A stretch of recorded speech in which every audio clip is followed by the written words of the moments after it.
Hello, my Rise and Climb audience. I'm here today by myself. My kids are on their way home, so I wanted to get in a quick podcast. And actually, I just wrote my very first blog post, so I'm really excited. And so, what I'm hoping for is that I'm actually going to read it. So, if it looks like I'm reading, well, if you're watching this on video, or if it sounds like I'm reading, it's because I am. So I'm going to try reading it because if you're like me, I'm more likely to listen to something than read something. So I thought I would hit both audiences. If you like to read something, I have the blog post. It'll be in the comments and they're linked. Otherwise, here I go with my podcast. And reading of the blog. So this is going to be around the story of Athlete A. If you haven't heard of it, it's a documentary on Netflix, and it covers the elite gymnast scandal and the story of all of that. So I'm going to go in how I've connected this in everything. I was driving to church today and somebody said something that just kind of sparked this cascade of ideas that I thought was important to share, especially a timely piece right now, because we see so many of our youth dealing with mental health.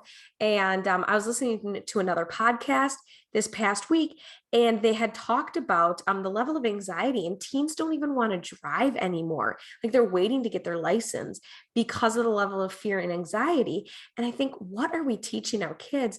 And so that was kind of a build up to this, because when somebody said something else, it just was like, somebody needs to talk about this. So like I said, I'm going to read it. So here goes. I hope you enjoy. As always, I always love your feedback. All right. So this past weekend, I had a conference for my business. So my husband had the kids up north, Wisconsin, while I was able to focus on the online conference. He's a great dad. That's not in there, but he is. It's August 2021. So the latest Delta variant ongoing virus has hybrid and virtual still being a main option for events. As much as I dislike lockdown measures, I have found numerous benefits in virtual learning platforms in having those options. Overall, my husband and I like the same movies, but I appreciate sports movies and documentaries more than he does. Actually, he hates them, so I can literally not even watch a sport movie around him. I can get away with Remember the Titans, but much past that, he doesn't get into them. So whenever he's gone, I take advantage of watching what looks good to me. Last time he was gone, I watched a whole cheer documentary, I think, on the Navarino cheer teams. Why? Why not, I would say. But this time I actually chose to watch Athlete A. This one was a little more serious. Last time I was just not feeling too heavy of wanting to watch something too heavy. So if you haven't seen it though, I highly recommend you watching it. It unfolds the story of elite gymnasts and their stories of how they took down Dr. Larry Nasser, and then covered the abuse and the neglect from the staff and adults on the USA Gymnastics Organization, the Olympic Committee, and Michigan University, who employed Nasser even after sexual abuse allegations were made. The scandal even involved Steve Penny, the president of USA Gymnastics, bribing the FBI investigation, offering him a job to avoid the exposure of the truth. To summarize, many people were made aware of Dr. Nasser's vaginal penetration into the girls using his fingers, resulting in his arousal. And these adults never reported it to authorities, even though they were in mandatory reporting states. They just turned a blind eye to it and actually put it back on the girls. That's why I have a picture of victim shaming as a header in this. As a parent of young kiddos, it's hard to watch these stories, but it's so important to understand the level of evil, cover up, and corruption out there, because Athlete A is such a great documentary. I'm not going to go into tons of details on the story, but I do advise that you watch it. I, however, want to share my connection I have made, and I'll share with you what led up to it and kind of why I'm drawing this connection. Just like any connections, it's not a perfect connection, but I think there's things. Rise and Climb is all about learning from experiences and stories. And so that's why I'm drawing out of this story and then relating it today, because that helps me grow and apply and helps me overcome some barriers in my thinking, and it helps me develop. So that's why I want to share it with you. So we're in the midst of some crazy times with the you-know-what virus floating around and causing all sorts of division among close family members and coworkers. It's so hard to have conversations about it. But to cut to the chase, I'm not a big fan of pharmaceutical companies, and I have not been a big fan of how we have neglected our health consequences of lockdowns, like mental health and all that. And the message of what we We've neglected the message of what we can be doing for our health while spreading fear and shaming messaging, even in the church. As somebody who's studied political science and nutrition in college and continues to pursue health and holistic intervention and prevention protocols, I've been very disappointed with our quote unquote health departments, them having neglected talking about very tangible health interventions that help protect our bodies against any disease and virus. They've totally neglected that and just focused on pharmaceutical intervention. Now, I know there has been some good that has come from cutting edge technology, and I absolutely believe there's a time and place for that sort of intervention. I'm not against the idea of pharmaceutical intervention whatsoever. I have used it. I will continue to use it. I'm going to sneeze here. Oh, excuse me.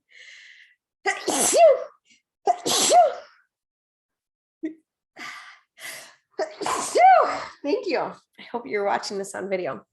They're wonderful scientists, doctors, and health professionals who do.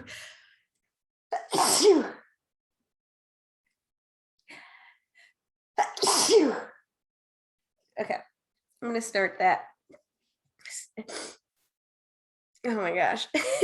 Sorry. I'm going to start this paragraph over. Now, I know there have been some good things that have come from cutting edge technology, and I absolutely believe there's a time and place for that sort of intervention. I'm not against the idea of pharmaceutical intervention whatsoever. There's been a time and place that I have used it and will continue to use it. There are wonderful scientists, doctors, and health professionals who do amazing things every day. I'm not discounting that. I am, however, against the pharmaceutical industry and its robust role with government regulatory agencies and their lack of accountability. You don't believe me? It's something that you've got to start to look into yourself. I've spent a lot of years studying this. There's a really good book I'm currently reading called Metabolical. All these links are going to be in the blog, but I highly recommend if you're looking to understand more of the corruption, many people, I recommend you look into that. Many people also don't realize how pharmaceuticals have overtaken the educational systems of doctors, which has led to less natural and holistic prevention, and weaponize their doctors with only pharmaceuticals as tools to help our loved ones. Again, while pharmaceuticals can be necessary at times as a developed country, the statistics are quite clear. It is not helping us in the long run. Just look at our health history and in a developed country. Below, I have included one article in the pharmaceutical industry and evidence of corruption. So if this interests you, I highly suggest you look into it. Use DuckDuckGo to search more, just search pharmaceutical corruption and all that. And there are several articles out there on how it is corrupt. How does this link to Athlete A? Well, Athlete A talks about corrupt agencies, and we kind of forget that there are evil people there. So back to that point with Athlete A, and this connection with the current state we are in, I have a group thread with some like-minded individuals that shared a post on how you could get 2 free Krispy Kremes if you show your vaccine card. That led to somebody in the group text thread responding how a very pro-vaccine counselor and wants everybody to get the vaccine posted on social media their concern for the younger generation and how they are really going to take a hit mentally because it's not okay for these companies, government leaders, etc., to manipulate and hand out incentives.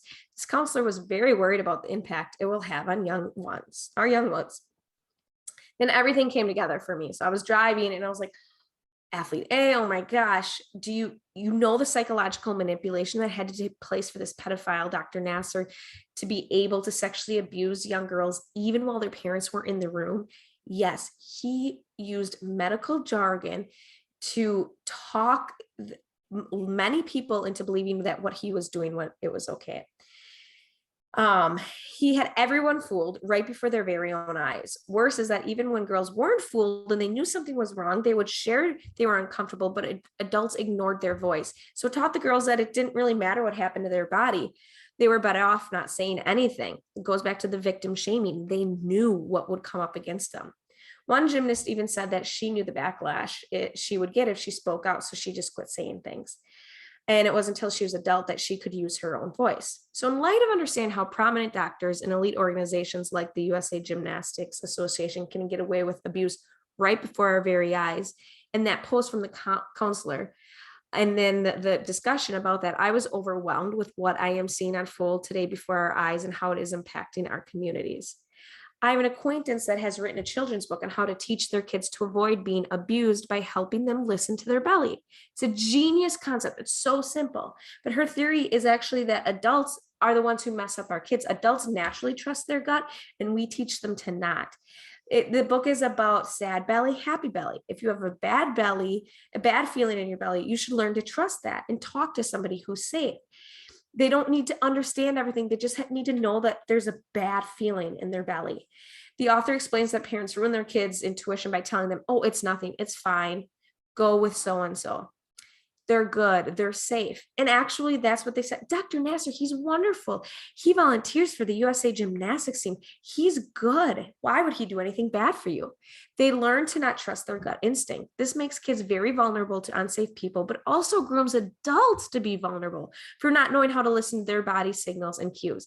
In turn, they don't know how to help their kids understand because they themselves were not taught how to trust their gut instinct. So because they're so uncomfortable with mixed feelings, because their brain has told their belly to their gut to not listen to it, how can they teach their kids that, right? It just keeps breeding generation after generation. Like I said, the wave of clarity hit me as all of these things aligned. Our kids are being told that it doesn't matter what their parents say about the vaccine. They can get it without their permission now.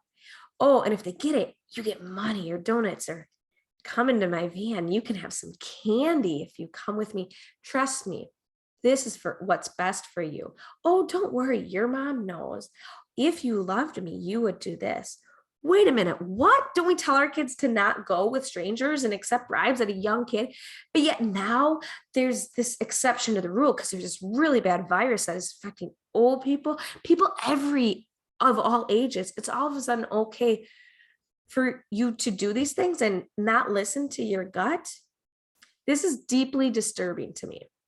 Now, I'm not saying there are teens that are excited for it. That's a totally different story. What I'm talking about is the people who don't feel comfortable about it, but are shamed into doing it. So let me reiterate, I am not saying that you shouldn't or can't get the vaccine. I'm not saying people can't accept money or candy from safe people. I give treats to my nieces and nephews. It doesn't mean that candy is a bad thing. What I am saying is, well, candy kind of is a bad thing, but you know what I mean. What I am saying is that it is abusive if we are using manipulative techniques that are threatening or fear-based in order to get somebody to comply with what we want them to do. Most importantly, we are really hurting our children if we are using abusive rhetoric. What is abusive rhetoric? Well, I included some links that I don't personally need to dwell on, but I'd like you to read through them and see what you think. And especially coming from people of authority.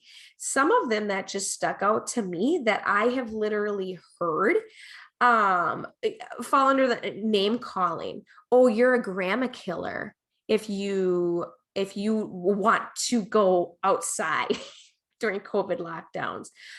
Oh, you're selfish. If you don't get this, you're selfish.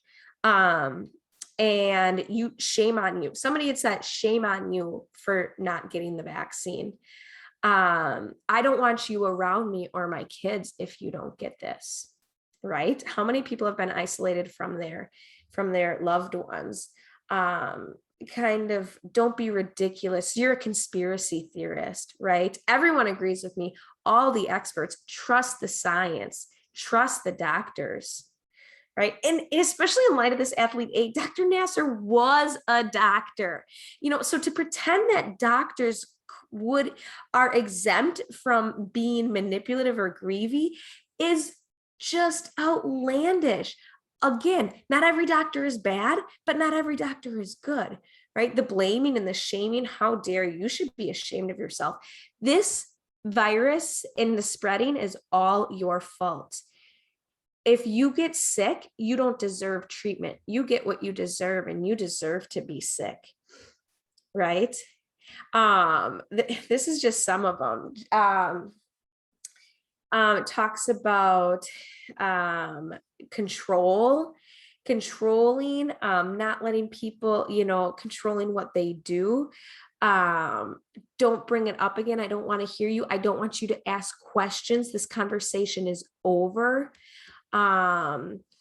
I'm telling you right now that you're not going to be able to work. You're not going to be able to go to this restaurant if you don't get this. You're not going to be able to spend time with your friends and family. These are things that abusive people say, okay? And this is what we're hearing from our government and our people in authority. And this is what our kids are listening to. So how are we teaching our kids to respond to these abusive statements? It is crazy. The threats of what I can take away from you if you do this. It's then there's even faith-based exploitation. You must submit to the government. If you loved your neighbor, you would do this. But the problem is it's only talking about it in one context. If you loved your neighbor, you would get the vaccine. Discussion over. It doesn't talk about other things people are doing for their health that are helping, prevent the viral load from being so high. It's just this one time, it's just because this virus is so bad, so there's just a lot of things. And so I included the list and I just encourage you to look over it.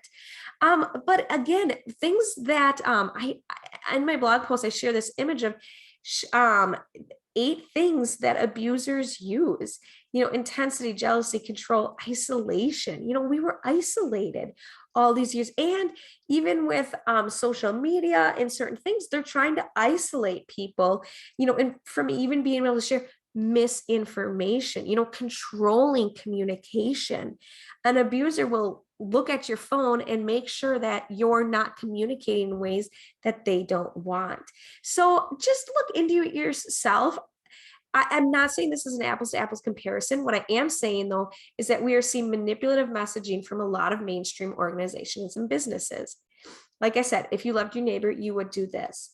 Again, in light of warning signs of what abusers say, this is exactly the wording that they would that Dr. Nasser would tell his patients. If you want to be the best gymnast out there, I need you to do this therapy on you. And if you're not going to listen to your coaches, you're off this team. And these girls, they worked so hard their whole life. They wanted to go to the Olympics. So guess what they did? They complied. Sure, maybe the vaccine is best option for you or for your neighbor, but does that mean that's the best option for everyone? No, it doesn't. We are telling our kids that if they love their grandma, they should compromise on their own beliefs. Do we really want our kids growing up with this imprinted on them? Because if that gets in the hands of the wrong person, that is so dangerous. So for the sake of not just dwelling on what we shouldn't say, I want to give some examples and some ideas of what we can say to our youth or someone to empower them to make a best decision for them so that we are not grooming them to do things they are uncomfortable with. Here's number 1. If you're not comfortable with this decision right now, then there's no rush. How can I help you figure out what is best for you? Let's do some research together and write out these pros and cons. Let's listen to both sides together before we make any major decisions. All right? A third one. What do you think about this? And listen to them. Let them openly talk. Number 4. What do you feel about this? And again, step back and let them openly talk. The feeling of what does your gut say about this? Let's look up some statistics on how this is impacting people your age, and you can decide what's best for you. You are important. We need to think about your health and your risks. Let's talk about what people are reporting and adverse reactions and talk about that so that you can make an informed consent. What are you afraid of right now? Let's talk about that. Do you feel safe? Number 9, is there anyone who is making you feel unsafe or uncomfortable? Number 10, what do you think about so-and-so incentivizing people to get the vaccine? What do you think about that? So these are just some ideas on how we can talk to and empower ourselves and youth to make the best decision for them. Below is a picture of signs that I have in here that you are in a healthy relationship. Again, it's not apples to apples comparison, but we are in a relationship with the government, our health professionals, and other loved ones in our lives. Think about people trying to influence you. Do you think that your image reflects more of the unhealthy, that your relationship reflects more of the unhealthy or healthy signs of a relationship. So you can decide. So some signs of a healthy relationship, you can be yourself. People accept you for who you are. You can talk about anything. Everything's on the table, not shutting down conversation. Your relationship has gotten stronger over time. You've built trust, especially in your disagreements. You have common goals. So we can talk about that. We both care about health. So let's talk about ways we can, improve our health and our immune system together. We look out for each other. We both know that we have each other's best interests in mind. For me, I don't trust big pharmaceuticals because I think they have their money and the amount of revenue they make in mind more than my health. That's why I don't trust them. You have space to make your own decisions. It is not this rush time frame. It is not saying you'll lose your job if you don't, and then you can't provide for your family if you don't. You trust each other. There's mutual desire for growth and respect. You fight, but it's done productively.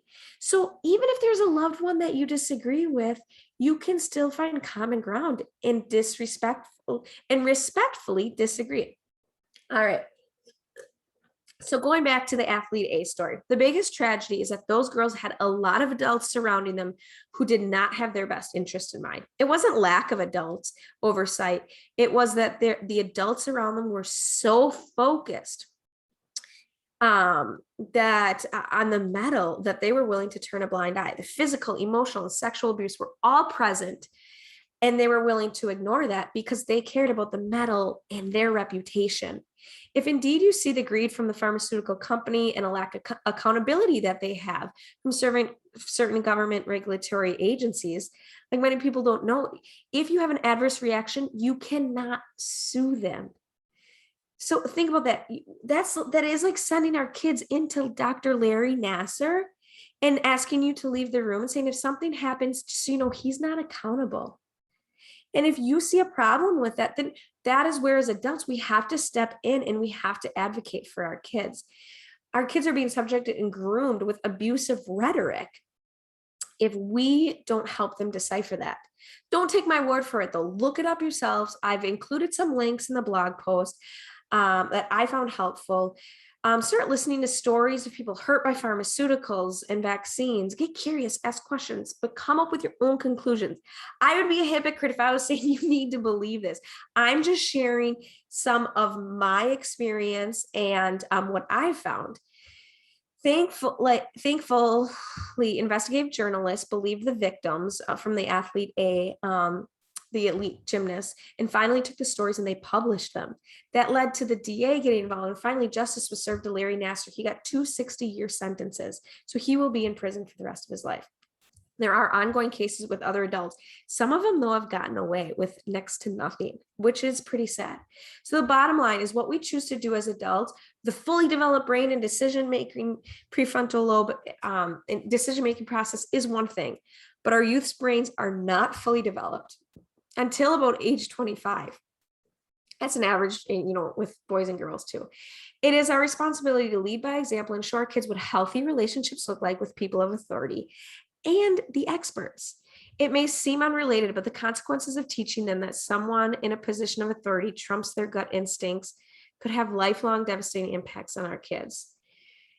I included a link in there of, from Wikipedia about the whole athlete A, if you want to read about it or watch the movie. I also included some more links that I found helpful on discovering different corruption and cover up on just with the pharmaceuticals. I included an article on COVID bullying from Psychology Today, and then just other bullying and rhetoric that we see. So obviously you can tell I'm really passionate about this.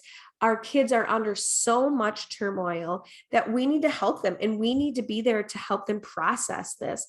And it starts with healthy, trusting relationships, because what we do in examples like this sets the stage for what they're going to do with people using rhetoric and language on them. So we've got to give them tools. So please take the time to look into it. Thank you so much for listening. I hope you found this helpful, and please leave only 5-star reviews. No, just let me know your comments or how I can better serve you guys.